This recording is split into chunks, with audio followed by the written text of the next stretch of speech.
For months, the worlds of tech and art have been buzzing about an anonymous genius, known only by a single name, Nix. And tonight, at this spectacular anniversary gala, I am beyond honored to announce that Nix is not only the well-deserved winner of the Hayes Foundation's $5 million Prometheus Prize, but she is also here with us.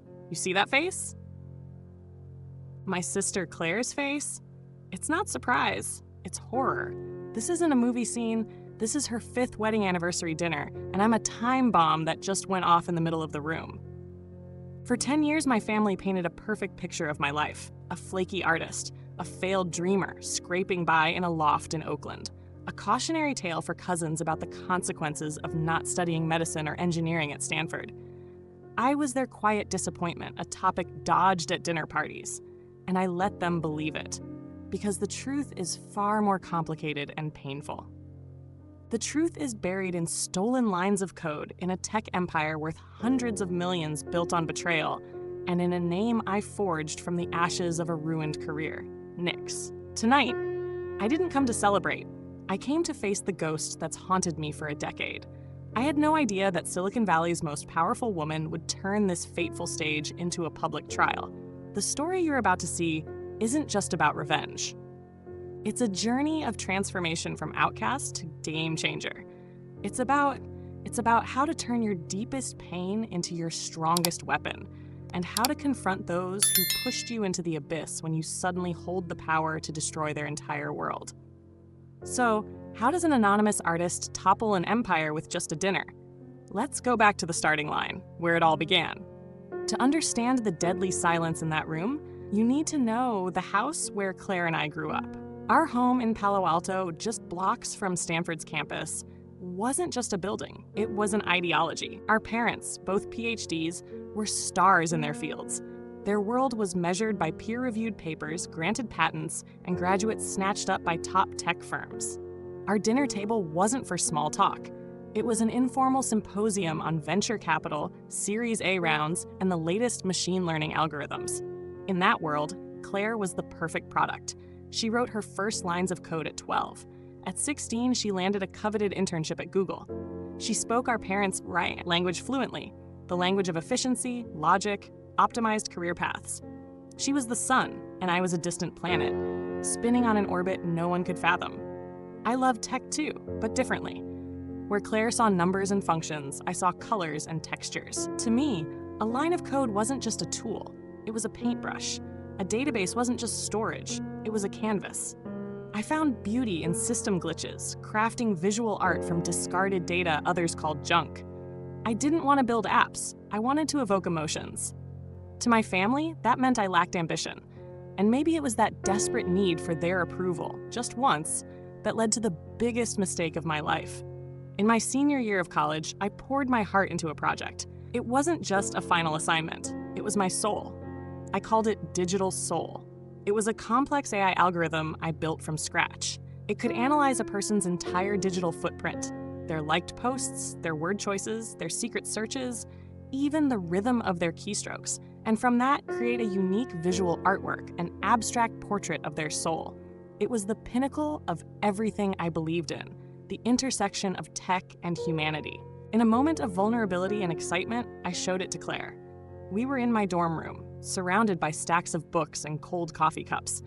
I laid it all bare, the source code, the algorithms, my entire digital soul exposed on my laptop screen. I explained with a passion I rarely showed, hoping finally she'd get me. She listened intently, her green eyes scanning the code. When I finished, she was quiet for a long time. Then she smiled and said, "It was interesting." In Silicon Valley, that word can mean anything from genius to utterly useless. But back then, I chose to believe the kinder meaning. 2 months later, I heard the news through a friend.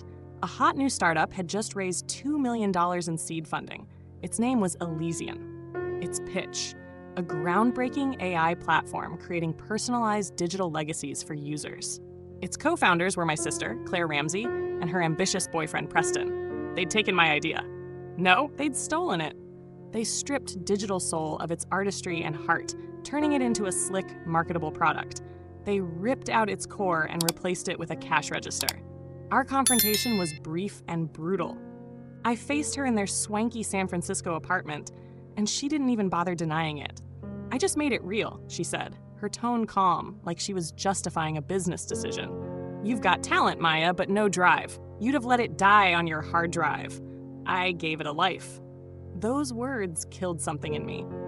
She'd used our family's criticisms to excuse her theft. She didn't just take my project, she took my story and retold it her way. That night, I didn't just pack my things.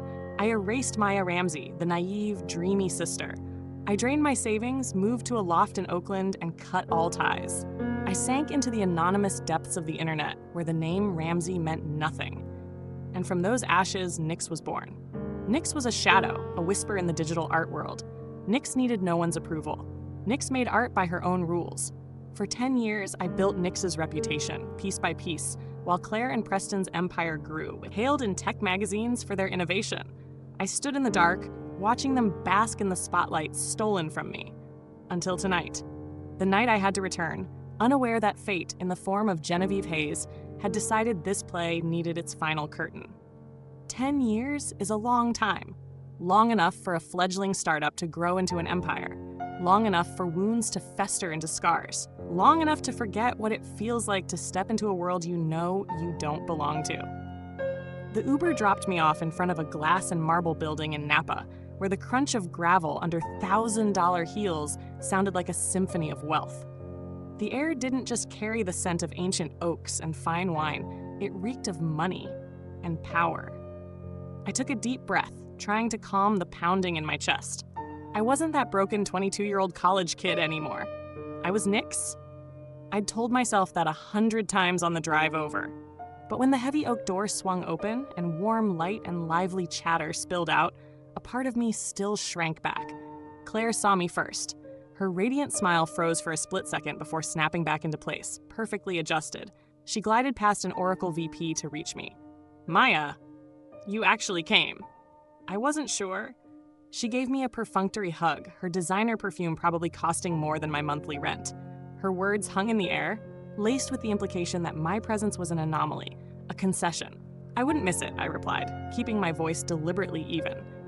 Preston, her husband, was right behind her. He'd shed the boyish startup vibe and donned the polished confidence of a powerhouse CEO. His handshake was firm, professional, and cold. "Good to see you again, Maya? Been a while, huh?" His eyes flicked over my vintage dress, a quick, silent judgment that I was still a failure. And then, the parade began.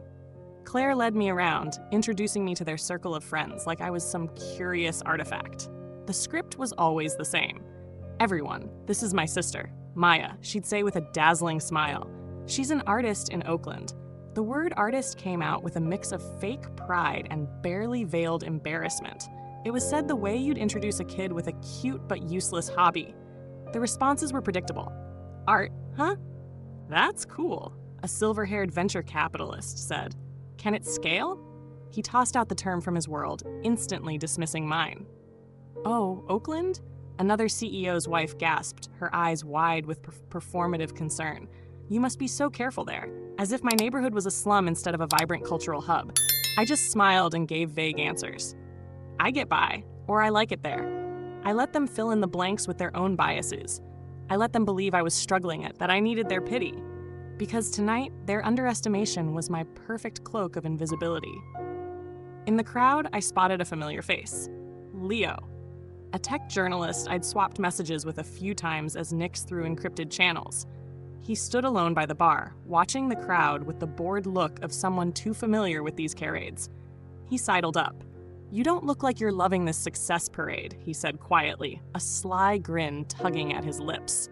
"Is it that obvious?" I shot back, feeling a flicker of relief for the first time that night. "Only to those who know how to look," he said, winking. "They have no idea who they're talking to." Before I could respond, my eyes were drawn to another woman. She wasn't mingling in the loud conversations. She sat at a slightly smaller table, observing everything with a commanding stillness. Her silver hair was impeccably cut, her deep green silk dress simple yet exuding lethal elegance. That was Genevieve Hayes, Preston's mother, a living legend of Silicon Valley. Her gaze swept the crowd, then locked on me. Unlike the others, her look held no pity or disdain. It was calculating. a deep curiosity, like she was analyzing an outlier in a dataset, a variable that didn't fit the equation. She saw me not as a struggling artist, but as a puzzle she needed to solve. Her scrutiny unnerved me more than the other's condescending remarks. Dinner was served, and I was seated at the far end of the table, stuck between a marketing director and a senior software engineer, both droning on about KPIs and product development cycles. I barely touched the pricey foie gras in front of me, counting the minutes until I could politely slip away. Then, as the main course plates were cleared, a hush began to spread through the room. Whispers faded. All eyes turned to the head of the table. Genevieve Hayes had risen. She held a silver spoon and gently tapped it against her crystal glass. The clear chime rang out, slicing through the tension in the air, and it signaled that the real drama of the night was about to begin. Genevieve Hayes smiled, a smile both warm and faintly dangerous. First, she began, "I want to raise a glass to Claire and Preston. 5 years is a big milestone, especially in this valley, where companies outlast marriages." A few polite chuckles rippled through the room. She delivered what everyone expected. But then her tone shifted, sharper, more focused. "Tonight, as I look around this room, I see success.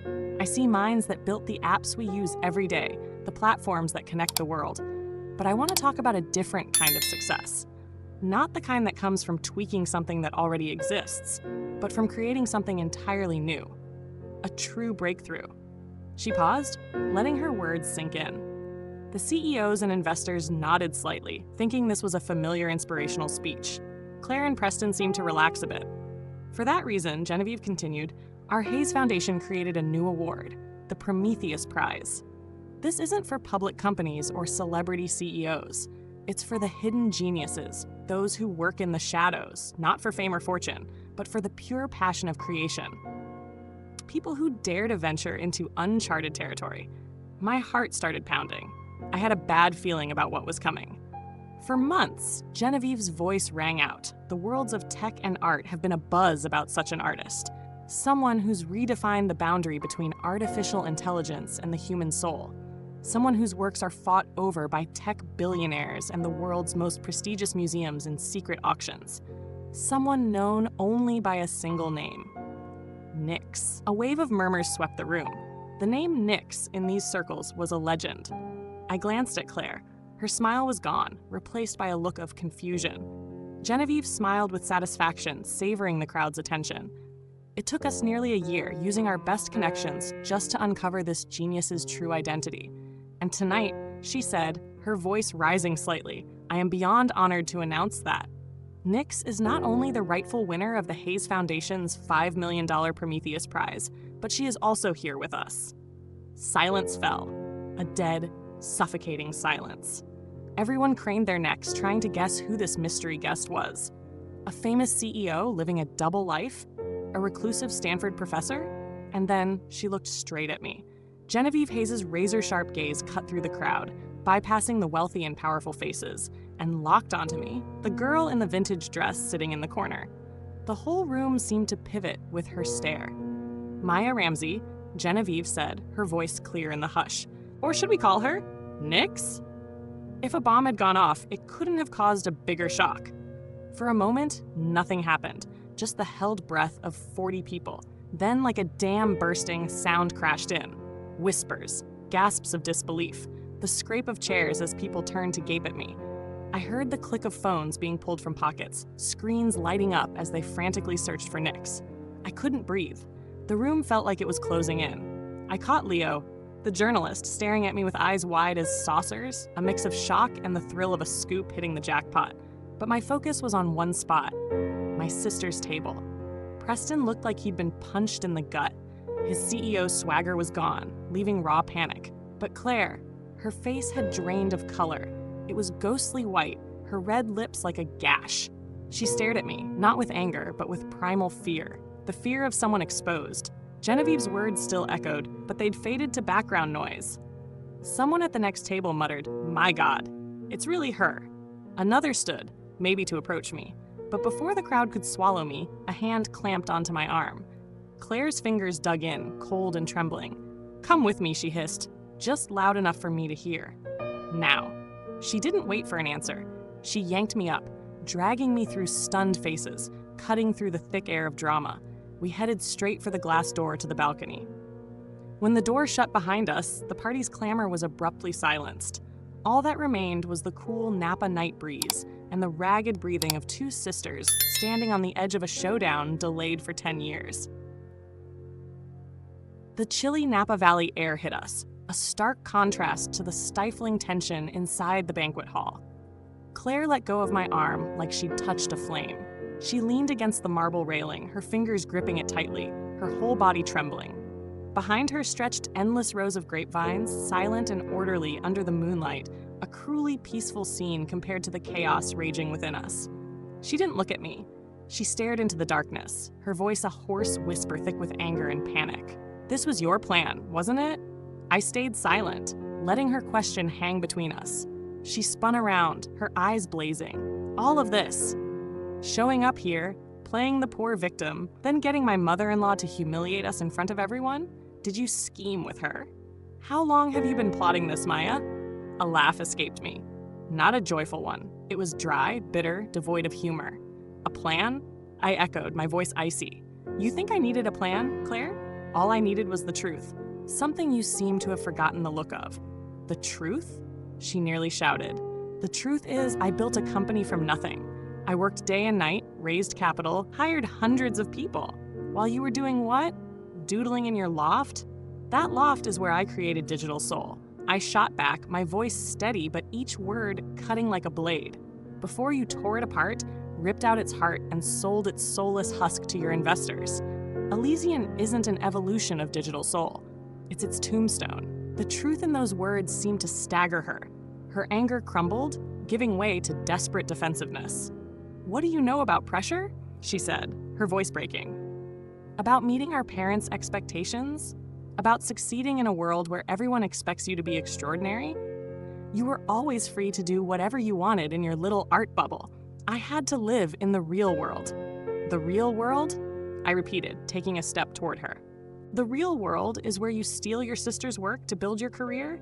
Where you smile and accept a Breakthrough Female Entrepreneur Award for an idea that wasn't yours? Don't talk to me about pressure, Claire. You know nothing about rebuilding from the ashes your own sister left behind." We stared at each other, 10 years of resentment, hurt, and misunderstanding compressed into the narrow space between us. Just then, the balcony door opened. Preston stepped out. He'd regained some of his CEO composure, but the strain was etched in his clenched jaw. He was here to manage the fallout. "Claire, go inside," he said, his tone commanding yet trying to sound gentle. "Let me talk to Maya." Claire hesitated, then shot me a glare full of venom before brushing past him and slipping back inside. Preston turned to me, arms crossed, a posture of power and negotiation. "Maya, listen," he started, his voice annoyingly reasonable. "There's clearly been a huge misunderstanding here. Things have gone too far. We can settle this quietly." "Oh, really?" I said. "Yes," he said, nodding. "The company's grown far beyond the original idea, but we acknowledge your foundational contributions. The board has authorized me to make an offer. We can compensate you generously for those early contributions, a significant sum, enough for you to keep doing your art comfortably." I looked at him. At the man who, with my sister, stole my life's work, turned it into profit, and now thought he could buy my silence with that same money. He was trying to put a price on my quiet. "Compensation?" I said, my voice dropping. "Dangerous. You think you can put a price on my soul, Preston? You think your money can erase 10 years of lies?" I stepped closer until we were inches apart. "You didn't just take my code. You built your entire fake lives on it. Your CEO chair, her entrepreneur fame, this house, this party. It's all stolen." I locked eyes with him, and for the first time that night, I let the fury of a decade burn in my gaze. "And now," I said, each word deliberate, "the bills come due." My words hung in the frigid air, an irrevocable challenge. Preston froze, his confidence shattering under the raw truth. For the first time, the powerful CEO looked utterly lost, with no script for this moment. Just then, a third voice cut through from the doorway, calm and slicing the tension like a scalpel. "I'm afraid that bill can't be paid with money, Preston." We both turned. Genevieve Hayes stood there, a silk shawl draped over her shoulders, her expression unreadable. She stepped onto the balcony, the glass door closing softly behind her, trapping the three of us in a private stage. She didn't look at Preston. Her eyes were fixed on me. "Because this isn't a business deal gone wrong," she continued, her voice carrying a startling depth of understanding. "This is a story of creation and fear. I know this story well because I've lived it." Preston opened his mouth, probably to protest, but a single piercing glance from Genevieve silenced him. She turned, gazing out at the distant vineyards. "When I was 22, I told my father I didn't want to take over the family's shipping business, an empire built over 3 generations. I told him the future wasn't in cargo ships, but in tiny silicon chips. I wanted to go to California and invest in startups that people back then called lunatics." She gave a soft, nostalgic laugh. "My father called me a disgrace. He said I was throwing away my legacy for pipe dreams. And when I went anyway, he disowned me, cut me off completely, not a dime." She looked back at me, and in that moment, I didn't see a legendary venture capitalist. I saw a woman who'd battled the same demon I had.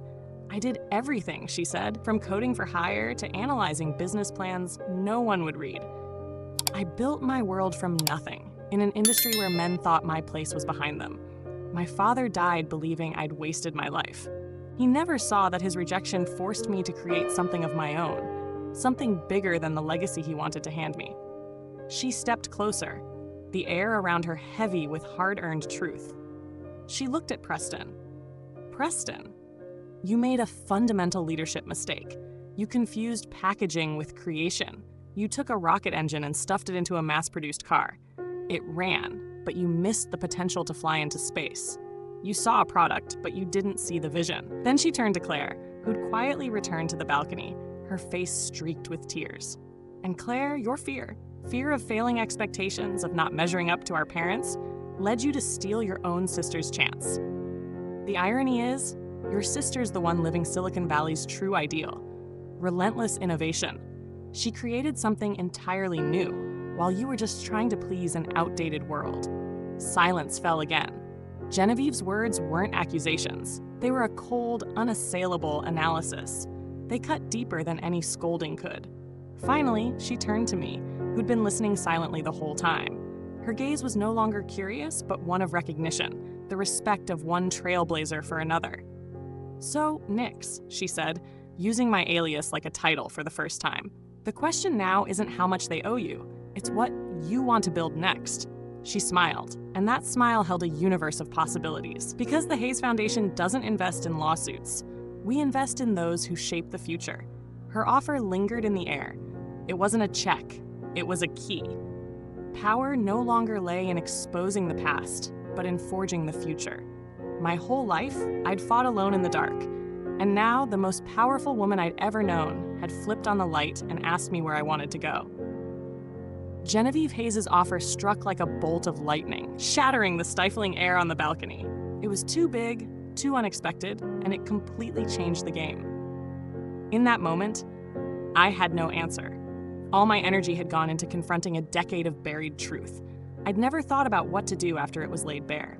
I stayed silent, and my silence felt stronger than any reply could have been. That night ended in an orderly chaos. Genevieve deftly ushered me out before the curious crowd could swarm me. I didn't say another word to Claire or Preston. There was no need. Everything had been said. 6 weeks later, my world had shifted at breakneck speed. The name Nix was no longer a whisper in underground art circles. It was splashed across tech news, art magazines, and investor blogs. My inbox overflowed with interview requests, collaboration offers, and bids for my work at figures I'd never dared dream of. I spent most of my time saying no, trying to preserve some peace in my Oakland loft, my sanctuary.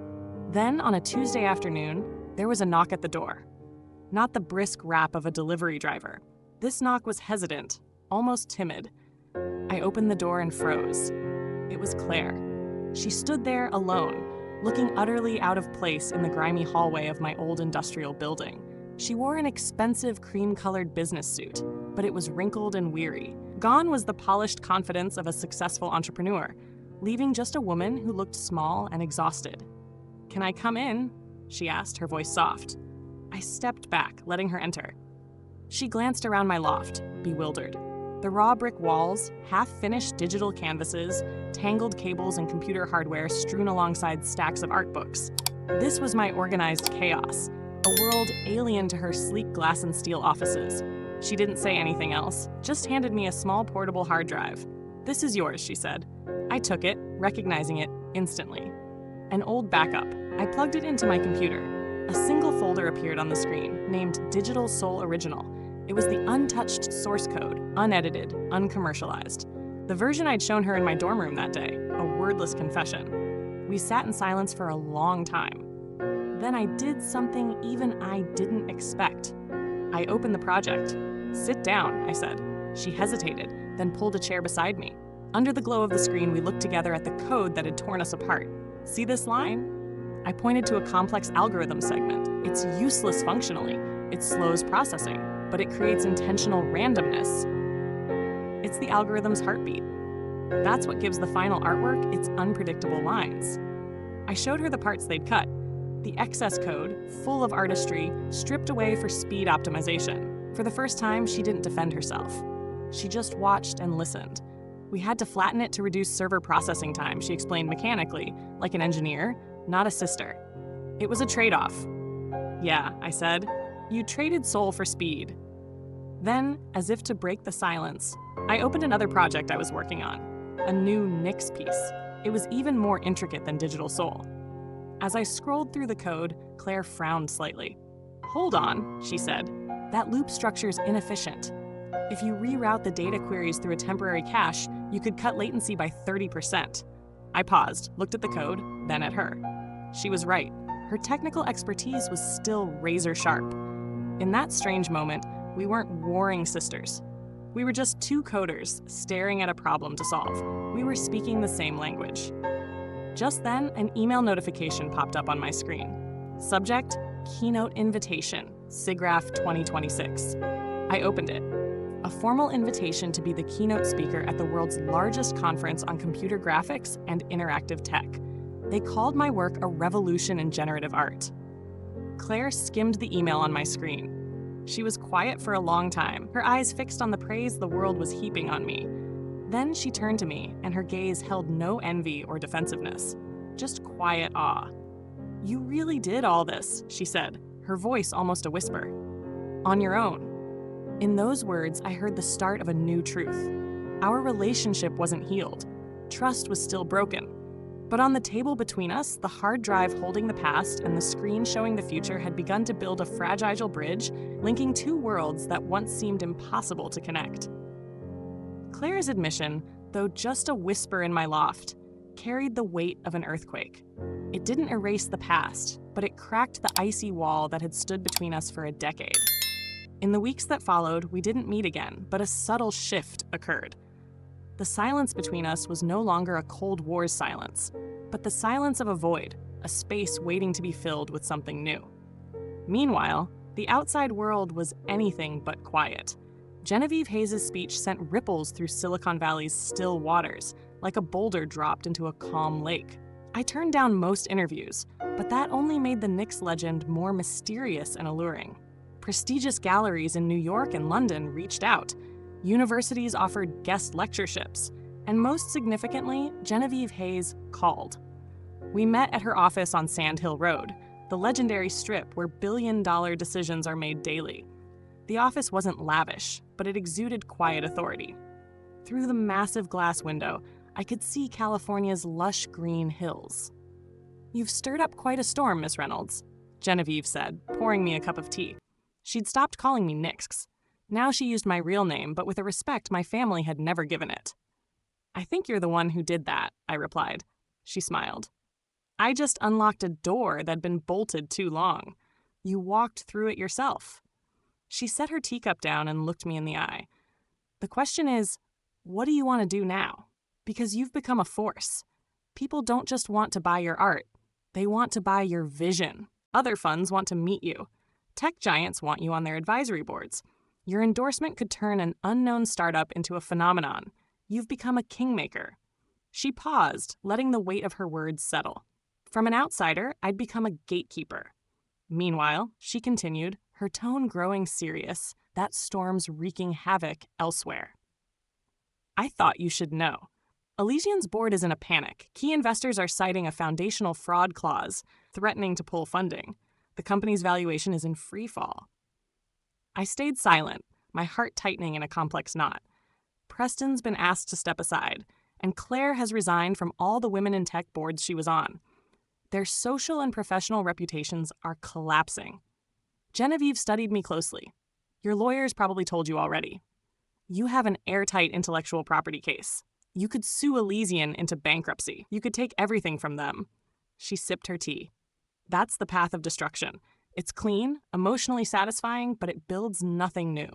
This was the crossroads. The path of vengeance, one I had every right to take, or another path, the one Genevieve had hinted at that night. I took a deep breath. I'd had 6 weeks to ponder her question. What do you want to build next? The answer had crystallized in my mind. I don't want to sue them, I said, my voice firm. That would just perpetuate a cycle of destruction. I set my teacup down and met Genevieve's gaze, no longer a wounded artist, but a founder pitching her vision. I want to use the Prometheus Prize and the Hayes Foundation's support to launch the Ether Initiative. Genevieve raised an eyebrow, signaling me to go on. It won't just be a grant fund, I explained, passion igniting in my voice. It'll be a lab, an incubator, and a legal defense fund, all in one.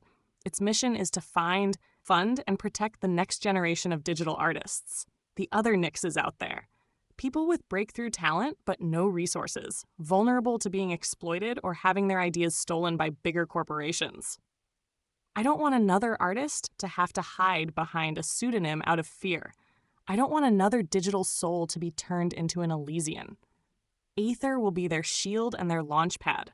We'll give them not just money, but legal experts, technical advisors, and a platform to showcase their work in its truest form.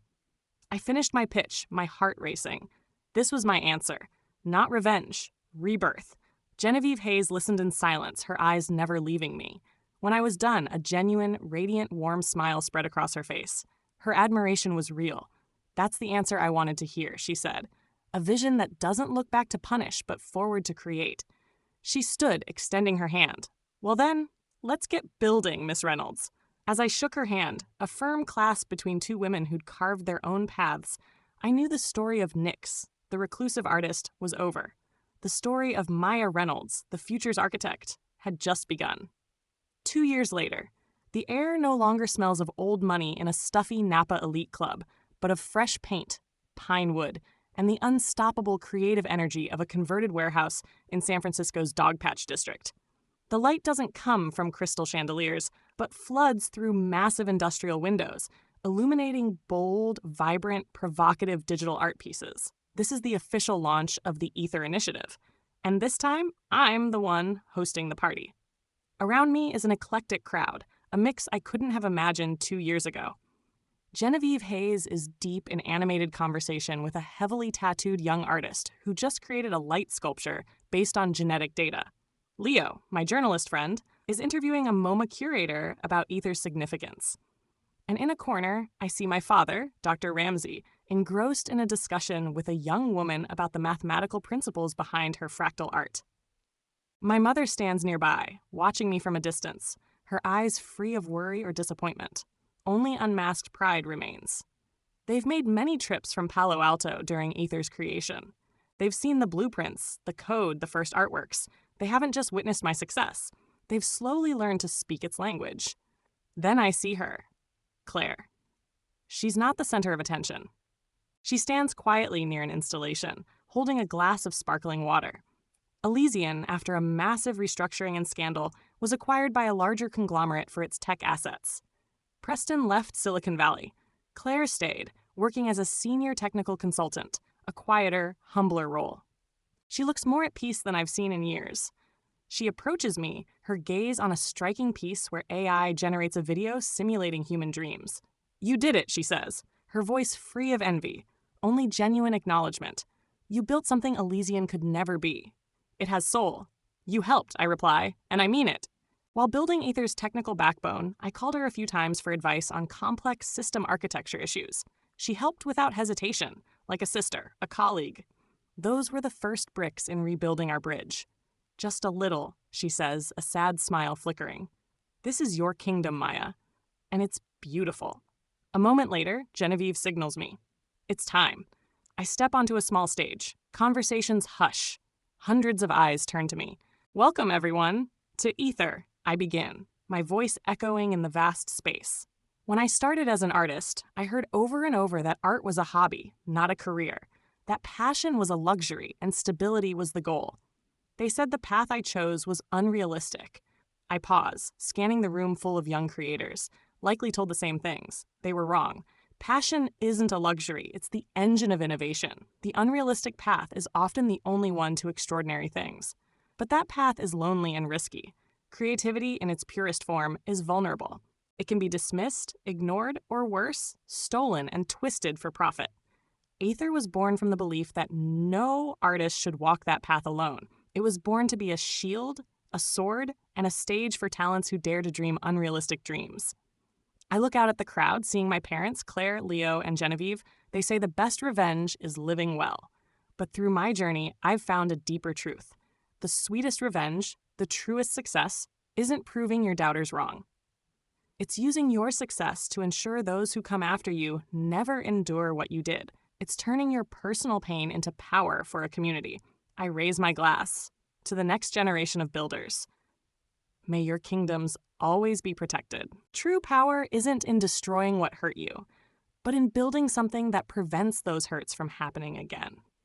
My journey began with betrayal, but it didn't end with revenge. It ended with rebirth.